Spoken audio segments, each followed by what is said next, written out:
હમણાં અમારો એક માલધારી શિક્ષક થઈ ગયો. આખું વર્ષ મારા દીકરાએ એક જ વિષયમાંથી છોકરાને એક જ વિષયમાં શીખડાયું, પશુ વિશે. ભેંસ કાળી હોય છે ને ભેંસને બે શીંગડા હોય છે ને ભેંસ દૂધ આપે છે. બસ છોકરાને એટલું શીખડાયું, બીજું કંઈ શીખડાયું જ નહીં. તો બીજા સાહેબ પરીક્ષા લેવા માટે આવ્યા ને છોકરાને ઊભા કર્યા કે છગન ઊભો થા, આપણા પ્રાણી વિશે બે શબ્દ બોલ. છગન કે આપણું પ્રાણી ભેંસ છે, ભેંસ કાળી હોય છે, ભેંસને બે શીંગડા હોય છે, ભેંસ દૂધ આપે છે. સરસ બેટા, બે જાઓ.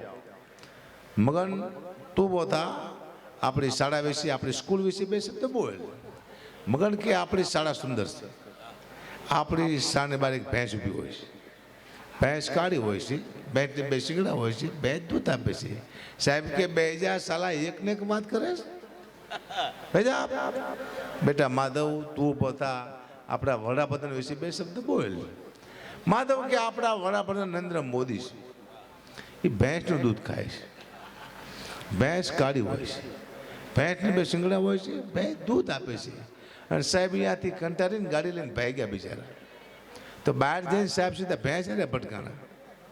તે સાહેબ કોમામાં વહી ગયા.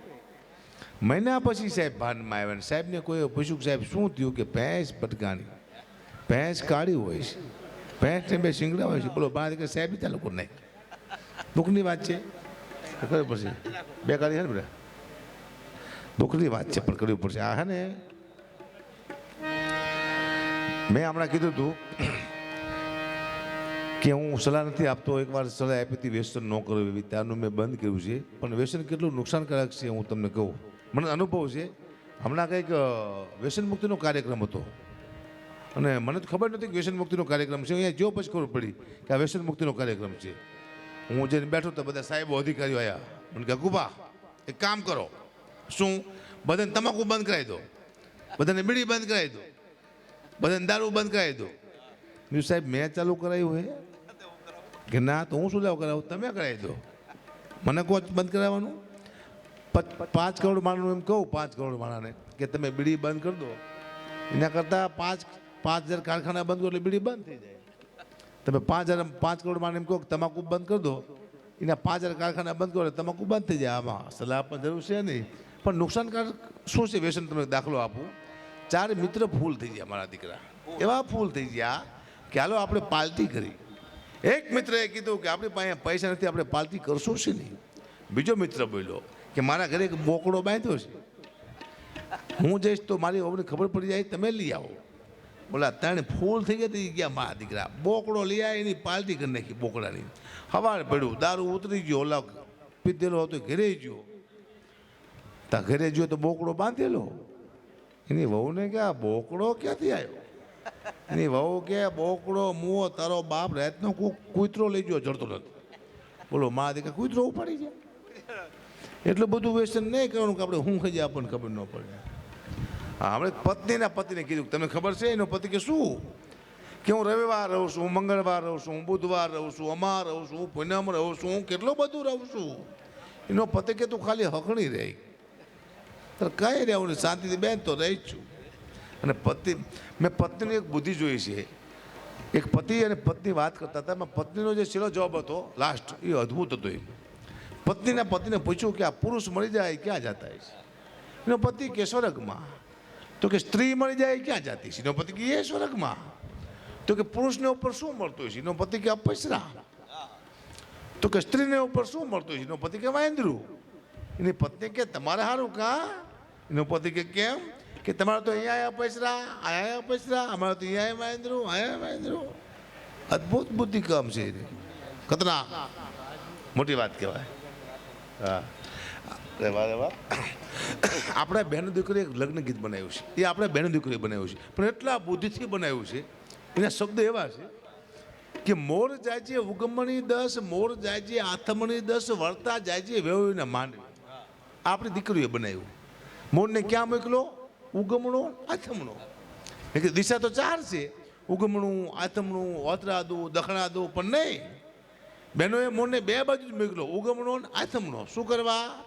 બહેનોને ખબર હતી કે દખણાદું દીવ છે ને ઓતરાદું દમણ છે. ત્યાં મોર જશે તો મોર ફૂલ થઈ જાય છે અને કોઈક મોરના પીછા કાઢી નાખશે અને મોરને કોઈ મારી મારી ઢેલ કરી નાખશે. આ બહેનોને ખબર હતી. અદભુત છે સાહેબ આ દુનિયા. અમારા ગામમાં જુગાર રમતા હતા. જુગારિયા મેં એક જુગારિયા ત્યાં નાણી આવી. ત્યાં નાણી એટલે મોટી વાત કે હોય એમ થાય હવે આપણને કોઈ જીતી જ નહીં શકીએ. ત્યાં નાની આવીને ખુશાલ થઈ ગયો, પણ ઉપર પોલીસ આવી જાય ખબર નહીં. માથે હું ધ્યાન જ નહોતું બીજાનું, ઉપર પોલીસ ઊભી છે. આમ ત્યાં નાની આવી કે જોઈને કે હા હા હા આમ જોયું કે ઓ અમારા બાપ માથે આવી ગયા. એક સેકન્ડમાં ટોન બદલ્યો સાહેબ. પણ આ સૌ બેઠા છો, આ સંસ્કૃતિ છે. મા બેન ભાઈ આખું પરિવાર બેન સાંભળે કે આને સંસ્કૃતિ કહેવાય. આપણા ઘરમાં ટીવી છે, વિકૃતિ છે. આપણી દીકરી ટીવી જોતી છે તો બાપ બહાર નીકળી જાય છે, બેન ટીવી જોતી છે તો ભાઈ બહાર નીકળી જાય. શું કરવા? એક પણ સીન એવો ટીવીમાં નથી આવતો કે આખું પરિવાર આપણે સાથે બેસી જોઈએ. એક પણ સીન એવો નહોતો. અરે સિરિયલને જવા દો, એવી જાહેરાત કે એવી એડવર્ટાઈઝ પણ નથી આવતી કે આખો પરિવાર આપણે બેસીને જોઈ શકીએ. માત્ર ને માત્ર કોઈ સંસ્કૃતિનું શાંતિ હોય તો આ ડાયરો સંતવાણી આમાં મા બેન ભાઈ આખો પરિવાર બેસીને સાંભળી શકીએ. પણ ધીમે ધીમે આમાં બધું બદલાવ બનાવું.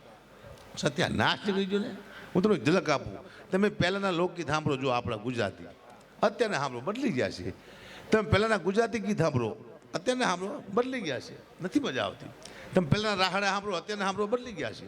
તમે પહેલાંના હિન્દી ગીત સાંભળો, અત્યારના સાંભળો બદલી ગયા છે. ફેર હું એક ઝલક આપું કે આપણા ગુજરાતી ગીત કેવા હતા, શબ્દમાં કેવી તાકાત હતી. ગુજરાતી ગીત લોકગીત તો એક વખત જાઓ એની કેવી તાકાત હતી, શબ્દ સમજાતા. અને અત્યારનું ગીત કેવું છે, હું એક તમને ઝલક આપું કેવા હતા આપણા ગીત.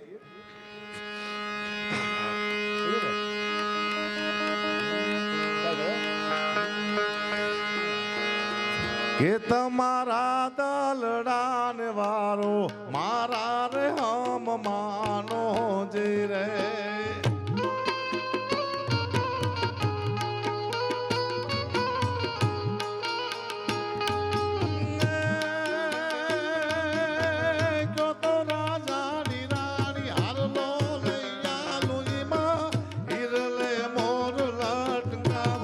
હવે મારા માનો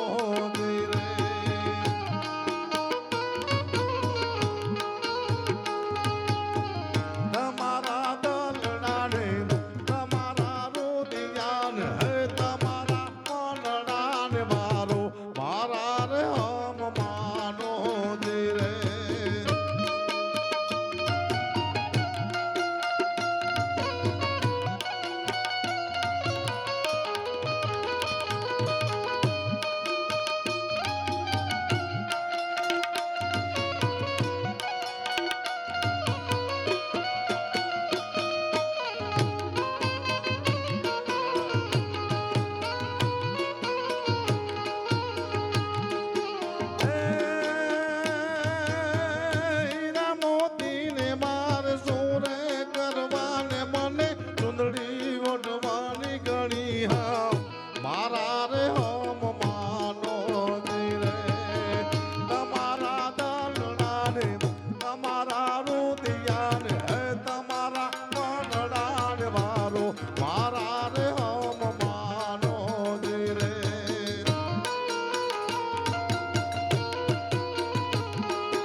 આપણા ગીત હતા જૂના ગીત, શબ્દ તો સમજાતા. અને હમણાં નવા ગીત આવ્યા. એક તો એવું ગીત આવ્યું હતું, સ્વિફ્ટ મોટર કાર ગાડી અમે તો ફરવાના, તો હપ્તા કોણ? તમારા બાપ ભરવાના. સીધા પડશો તમારા બાપુજીનું હોય. દુઃખની વાત છે પણ કરવી પડશે. બદલાણું. એક મારો મિત્ર છે દેવ પગલી, એનું ગીત આવ્યું હતું. ગીત મેં ગાયું, બહુ માતાજીનું ગીત છે, મા ભગવતીનું, ઉમિયા મા ભગવતી માગે છે. એ ગીત મેં ગાયું તો રાતે મને માતાજી સપનામાં આવ્યા. મને કે હે કોઈ દી ગાતી નો નહીં આ ગીત. માતાજી બેઠા મને એને ગમ્યું નહીં ગીત. હવે શું તકલીફ હતી? ગીત સારું છે પણ એક શબ્દમાં ફેરફાર થઈ ગયો. તમે એક લાઈન સંભળાવું, ગીત કેવું છે, એમાં શું ફેરફાર થયો? માતાજીને શું નું ગમ્યું? હે તારી મારી આબરૂનો સવાલ મારી માં મારો તે ટાઈમ હવે લાઈવ મારી માં.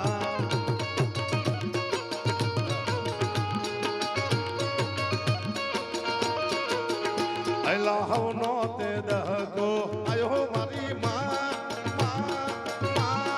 મારો તે ટાઈમ હવે લાઈવ મારી માં.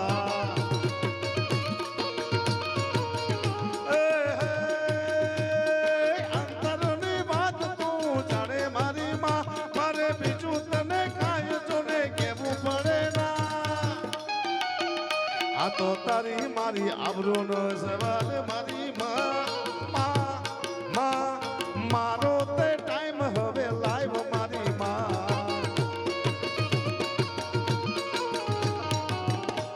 આ ગીત ગાયું ને આવ્યા રાતે માતાજી મને કહે શું ગાસ?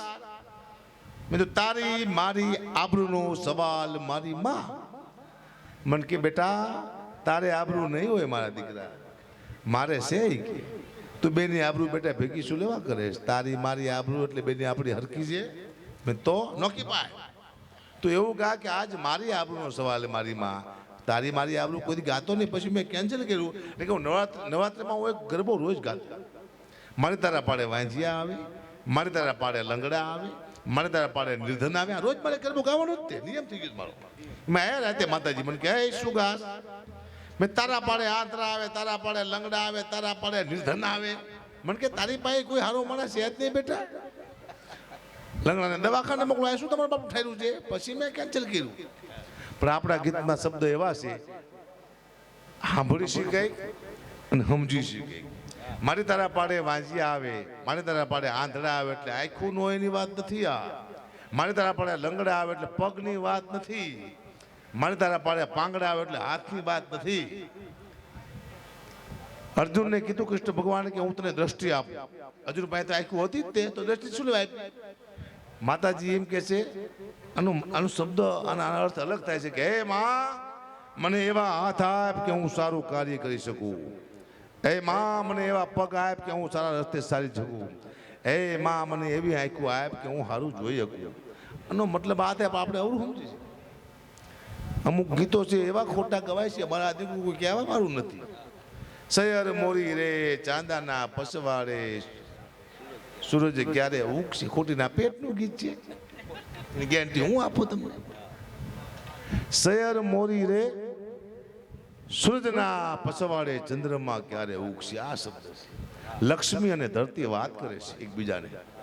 ધરતી કહે છે લક્ષ્મીને કે ક્યારે આવશે કૃષ્ણ પરમાત્મા.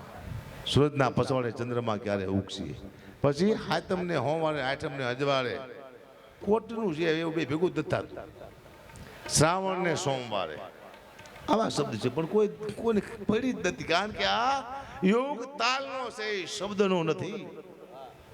મેં હમણાં જ બે હિન્દી ગીત ખોટા ગાયા હતા. કોઈ મને કીધું નહીં કે તમે ખોટા ગાઓ. મને બહુ દુઃખ થયું. કોક તો ઊભો થાય એકાદો કે ભાઈ ખોટી ના શું લેવા હાલી દીકરા છો, પણ કોઈ મને કીધું જ નહીં. હું જોઉં છું કોને શું ફાવે છે, કોણ ક્યાં ધ્યાન આપે છે, કોનું શબ્દમાં ધ્યાન છે, બેઠો બેઠો નજર જ કરતો હોય. મેં ખુદ ખોટા ગીત ગાયા, બધું હિન્દી ગીત. અને એવા ગીત છે કે લોકોએ સાંભળેલા છે, પાછા તાલી પડતા વાહ વાહ વાહ. તાલ જ હતો. એ શું કહ્યું તો ખબર જ નથી. દુઃખની વાત છે પણ મારે કરવી પડશે. હા, એક બેને મને હમણાં સલાહ આપી. મને કહે કુબા તમે ડવ હાબુથી ના આવો. કેમ? તમે રૂપાળા થઈ જઈશું. મેં તું બેન હું ડવ હાબુ ખાઈ જાઉં તો તારો બાપ કલરમાં ફેર ન પડે. આ બધા કંપનીના કલર છે, તું મરી જતો ન ફેર પડે. ડવ હાબુ ખાજે શું? હે, દુઃખની વાત છે. આ સ્ટેજ માથે સૌથી વધુ મહેનત હોય તો આ લોકોની છે. સૌથી ઓછા પૈસા હોય તો આમના છે. શું કરવા? આ લોકોની એકતા નથી. ભાઈ કે આ લોકો એકવાર એકતા કરે કે અમે કોઈ કલાકારમાં નહીં વગાડે સાહેબ, કલાકાર અમને પાસે રોવે કારણ કે આમને અમારે હાલે નહીં. પણ એકતા નથી સાહેબ. છે તો ભોગ તમારા જાઓ. એકતા ના કરતા આપણે બે ભૂખા મરી જઈશું હાય બસ હે મજા તું નહીં ગયા છોકરી વાહ વાહ છે ક્યાંથી અવાજ આવે છે એ જ ખબર નહીં પડતી જાઓ એટલે એક ગીત આવ્યું હતું હિન્દી એટલે હું દાખલો આપું છું હિન્દી ગીત તમે પહેલાનું સાંભળો મારો વિષય નથી હિન્દી ગીત ગાવાનો મને આવડતું નથી અને અત્યારનું હિન્દી ગીત સાંભળો તમને કેટલો ફરક પડશે તમે સાંભળજો કેવા હિન્દી ગીત હતા પહેલા કે ચલતે ચલતે આ હિન્દી ગીત હતા જૂના મજા આવતી સાંભળવાની પછી એક નવું ગીત આવ્યું કોઈ ખબર તો પડી યાર શું બને ભાઈ યુવાનોને ખબર છે ગીતના શબ્દ એવા હતા મેં એસા ક્યું હું મેં એસા ક્યું હું તારી માને પૂછ તું આવો હરામખોર કેમ છું અમને ખબર છે પણ દુઃખની વાત છે દુઃખની વાત છે હું પેલા ફેસબુક બહુ વાપરતો હવે ને વાપરતો મને નફરત આવી ગઈ ફેસબુક માંથી મને શું ટેવ હતી મારા વિડીયો મેં કીધું મારી કોમેન્ટ વાત કરો તો લાખ મારા ચાહક હોય તો 200 મારા વિરોધી પણ હોય તો હારી ખરાબ 2 કોમેન્ટ આવે હું આ વાત તેમાં આવે વાહ કા વાહ એટલે હું ખુશ થઈ જાઉં તારો કોને લખ્યું છે વાહ ચારણ વાહ હવજ વાહ ગઢવી તો નીચે આવે શું હાલી નીકળ્યો શું હરામખોર એટલે આવી ગયું લખી દુઃખની વાત છે બંધ કરી નાખ્યું સાહેબ એક વાત ચોક્કસ સાહેબ કહું ઇન્સ્ટાગ્રામ તમે પણ વાપરો છો આખું પરિવાર વાપરે છે હું પણ વાપરું છું મારા બાળકો પણ વાપરે છે ઇન્સ્ટાગ્રામમાં તમે કોઈ કલાકારને કોઈ સંતને કે કોઈ રાજકારણીને તમે કોમેન્ટ લખો ગાયલ તો તમે એમ માનો છો એમની પાસે ટાઈમ છે વાંચવાનો એ કોણ વાંચે તમને ખબર છે તમારી કોમેન્ટ આપણો સમાજ આપણું કુટુંબ આપણી બેન આપણી દીકરી આપણો મા આપણો આ લોકો વાંચે છે એને કેવું થાય છે કે મારો દીકરો આવું લખે છે મારો ભાઈ આવું લખે છે સમાજ નહીં થાય છે કે અમારો સમાજનો છોકરો આવી ખરાબ કોમેન્ટ લખે છે એટલે બહુ કોમેન્ટ લખતા પછી વિચાર કરવાનો કે આ કોમેન્ટ વાંચવાનો કોઈ પાસે ટાઈમ નથી કોઈ વ્યક્તિ પાસે આપણા પોતાના માણસો વાંચે છે કોમેન્ટ લખતા પહેલાં બહુ ખાતર વિચારવાનું બરાબર ને આપણો મોબાઈલમાં શું આવે એ આપણે ખબર હોવી જોઈએ તમે મારો મોબાઈલ અત્યારે ખોલો યુટ્યુબ સીધો સૂર્યનારાયણની સ્તુતિ જ આવશે ખોલ્યા પછી સૂર્યનારાયણ આવશે પછી કૃષ્ણ આવશે પછી રામ આવશે કારણ કે મારો મોબાઈલ મારી દીકરી ખોલે યુટ્યુબ મારો દીકરો ખોલે તેમાં બીજો કોઈ સીન ન આવવો જોઈએ ભગવાન જ આવવા જોઈએ એટલી મને ખબર છે અત્યારે તમે કોઈ પણ ખોલી શકો છો એમ આપણા મોબાઈલ આપણા બાળકો ખોલે તેમાં રામ કૃષ્ણ ભગવાન માતાજી આવવા જોઈએ એમાં બીજો કોઈ સીન ન આવવો જોઈએ શું કરવા તમે જેવું જોવો એવું જ પહેલું એમાં આવે છે મેં જોયું છે એટલે બહુ ધ્યાન રાખવા જેવું છે આ દુનિયામાં સાચું ભાઈ વાહ છે કોઈ બાકી હવે પણ સાગરદાન ગઢવી અપેક્ષાબેન પંડ્યા ભાન ભરે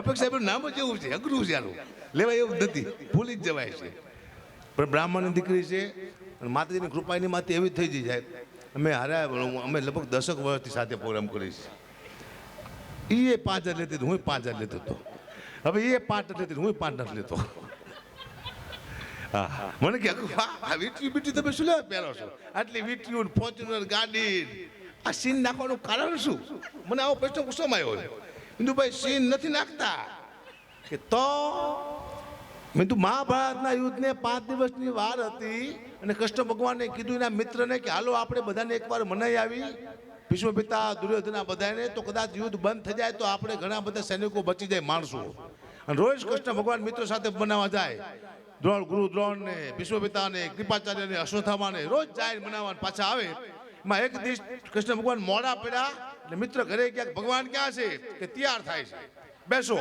1 કલાક 2 કલાક 3 કલાક 4 કલાકે ભગવાન નીકળ્યા પણ મોગા મુકુટ પહેરેલો ભગવાને મોગા અલંકાર મોગી મોજડી મોગા વસ્ત્ર આવું પહેરી કૃષ્ણ પરમાત્મા નીકળ્યા એટલે એના મિત્રે કીધું ભગવાન આટલી બધી મોંઘી વસ્તુ તમે કોઈથી પહેરી છે નહીં આજ પહેલી વાર આટલી મોંઘી વસ્તુ પહેરવાનું કારણ શું તારે ભગવાને કીધું કે આજ આપણે જ્યાં જઈશું ને એ દુર્યોધનના ઘરે જઈશું અને દુર્યોધન મારી અંદર શું છે એ નથી જોવાનો મારી બહાર શું છે એ જોવાનો છે આ દુનિયામાં એટલા બધા દુર્યોધન રખડે છે હકાભાની અંદર શું છે કોઈથી જોઈ શકવાનું નથી એની બહાર શું છે જોવાના છે એટલે બધાને કહું છું હોય તો સીન નાખી દેજો આ દુનિયા બહારથી જોવે છે અંદર તમે નથી જોતી તમે કેટલા અંદરથી હારા હોય નથી જોતી ઉપરથી કેવા લાગો છો આ દુનિયાનો મુદ્દો આ છે બેઠો બેઠો વિચાર કરવા દુનિયા કઈ બાજુ જાય ખબર પડતી નથી અદભુત છે આ સીન નથી નાખતા આમાં કેવું છે જો હું વચ્ચું કાઢી નાખું એક ટી શર્ટ ને પેન્ટ પહેરલો એક અલ્ટો ગાડી લઈને નીકળું અને પ્રોગ્રામ ન કરવા આવે મને જોઈને કે આ 5,000 આવશે એ નક્કી કરી લીધી. પતરાવાળું મકાન જોયું આમ, પણ ફોર્ચ્યુનર ગાડી હોય, આટલું હોનું બોનું પહેર્યું હોય, સારા કપડાં પહેર્યા એટલે નક્કી કરે કે 25,000 બાદ નહીં જાય મારો દીકરો. એ લોકો નક્કી કરી લે આ તાકાત છે સીન નાખવાની. સીન નાખજો બેટા, ચાલી જઈશું. અદભુત છે. પણ બેન સાગરદાન ગઢવી, આ બેનને જુગલબંધીમાં બેઠવાના છે, કારણ કે તમે થોડા ઘણા બેઠા છો, એ વયા જાવ પહેલાં એ બધું સંભળાય છે તમને. બહુ મોટી મોટી ફરમાઈશ એમની પાસે છે, અને બેના સુર એવા મળે છે, અને ગાતા એમ થાય કે હવે આ ગાગા જ કરે, આપણે હોઈ જાય એમ લાગે તમને. અદભુત ગાય બે જણા, એમ તો ગાવા જ દે ગાવા જ દે, એવા સુર છે કંઠના, બેતા પાછા છે બે. એટલે હું આજનું સંચાલન પાછું ઘનશ્યામદાન ગઢવીને કહું, તો હું સાગરદાન ગઢવીને અપેક્ષાબેન પંડ્યાને કહું, બે ભાઈ બેન આવો અને મજા કરાવો, જોરદાર તાળીના આંકડાથી વધાવો. અપેક્ષાબેન પંડ્યા, સાગરદાન ગઢવી, આવો સાગરદાન આવો, આવો સાગરદાન આવો, પધારો, તમારી કલા બતાવો. હાલો.